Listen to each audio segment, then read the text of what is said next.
Bonsoir, c'est un plaisir de nous retrouver ici en plein cœur de Palerme, à 2 pas du port, pour parler bien sûr littérature et d'un monument de la littérature qui a aussi été rendu célèbre par sa grande adaptation cinématographique. Si je vous parle d'un animal à la peau légèrement ambrée avec de charmantes petites taches noires, cela vous donne déjà quelques indices. Et oui, nous allons parler de la légende du guépard.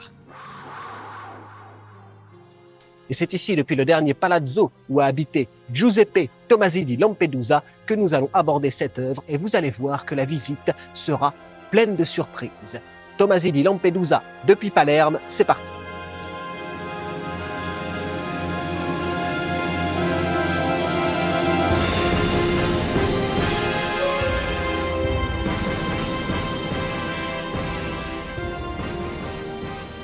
Giuseppe Tomasi, duc de Palma, prince de Lampedusa.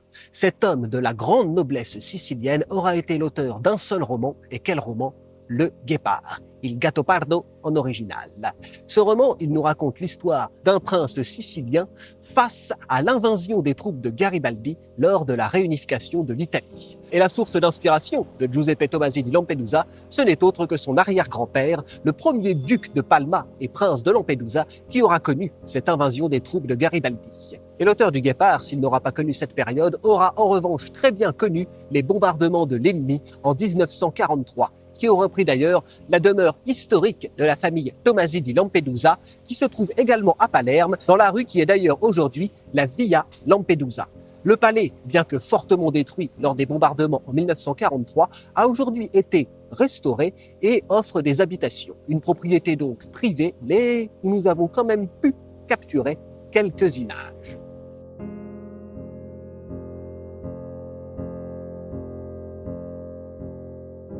Et après ces bombardements de 1943, c'est ici, dans le palazzo Lanza Tomasi, que Giuseppe Tomasi di Lampedusa se réfugiera et qu'il aura ainsi le temps d'écrire Le Guépard. Aussi bien dans ce palais, mais aussi dans quelques cafés où il aimait tant creuser son inspiration.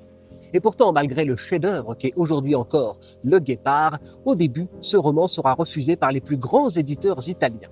Mais Lampedusa veut y croire. Il croit au potentiel de son roman, et ce, jusqu'à sa mort. Lampedusa le quitte brutalement en 1957, mais il laisse dans son testament la volonté de vouloir publier son roman. Et 1 an après sa mort, en 1958, le roman sera enfin publié. Sotto il lievito del forte sole, ogni cosa sembrava priva di peso. Il mare sullo sfondo era una macchia di puro colore. Le montagne che la notte s'erano apparse temibili, piene di agguati, sembravano ammassi di vapore sul punto di dissolversi, e la torva Palermo stessa si stendeva acquetata intorno ai conventi come un gregge ai piedi dei pastori. Nella rada le navi straniere all'ancora, inviate in previsione di torbidi, non riuscivano ad immettere un senso di timore nella calma stupefatta. Il sole, che tuttavia era ben lontano in quel mattino del 13 maggio dalla massima sua foga, si rivelava come l'autentico sovrano della Sicilia. Il sole violento e sfacciato, il sole narcotizzante anche, che annullava le volontà singole e manteneva ogni cosa in una immobilità servile, cullata in sogni violenti, in violenze che partecipavano dell'arbitrarietà dei sogni. Se ne vorranno di vittorie Emanueli per mutare questa pozione magica che sempre ci viene versata. Et comme le croyait si bien son auteur, c'est un succès planétaire. En 1963, le célèbre cinéaste Luchino Visconti en fait une adaptation que l'on connaît parfaitement avec un trio magique, Burt Lancaster, Alain Delon et notre récemment regretté Claudia Cardinal. Un film qui fait le tour du monde, qui remporte la Palme d'Or au Festival de Cannes et qui, bien des années après, continue de fasciner. Un valzer. Nemmeno mi fossi messa d'accordo con l'orchestra, principe. Non le pare? Come? È un valzer. O forse si è già pentito. No, no, certo. Ti prego, scusami.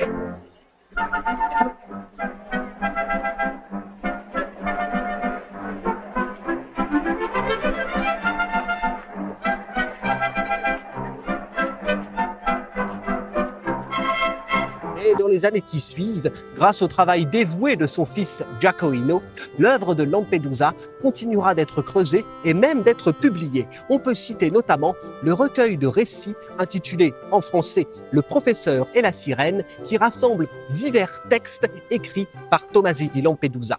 Certes, il y a quelques nouvelles, comme justement La Sirène, mais aussi des textes relatifs à son enfance et à la création du guépard. On peut découvrir ainsi, à travers toute la Sicile, des lieux si chers à la famille Tomasi di Lampedusa. Alors nous avons choisi, nous, de nous rendre ici à Palerme, mais nous aurions pu aller à Santa Margherita di Belice, là où se trouvait la résidence d'été de la famille, qui a été partiellement détruite par un violent séisme, mais dont aujourd'hui on peut admirer le musée du guépard, avec notamment des pièces de collection de la famille et aussi des reliques du tournage. Nous aurions pu aussi aller à Palma, où se trouvent les ruines d'une autre demeure familiale, et ici à Palerme, plusieurs villas peuvent être visitées, notamment celles relatives au tournage du film de Luchino Visconti. Mais le lieu le plus emblématique, le plus représentatif est ici, dans le Palazzo Lanza Tomasi, que vous apercevez juste derrière moi et que nous avons eu l'immense privilège de visiter. Ce palazzo, il vous réserve aujourd'hui la possibilité d'entrer dans l'univers de l'auteur du guépard à travers tout un rassemblement de pièces de collection, des chefs-d'œuvre inestimables et une bibliothèque à faire rêver tous les lecteurs, qu'ils soient confirmés ou en devenir.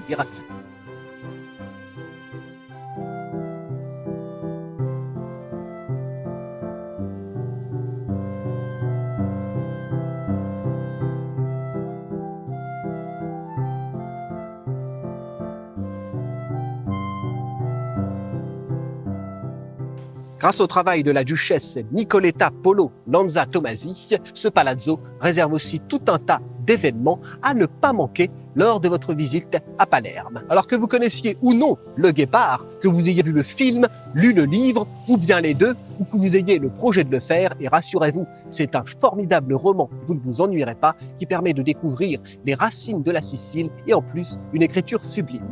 Et quand vous aurez senti tout ça, réservez votre visite au Palazzo Lanza Tomasi, où vous serez projeté dans le monde du guépard avec beaucoup de passion. Interview terminée.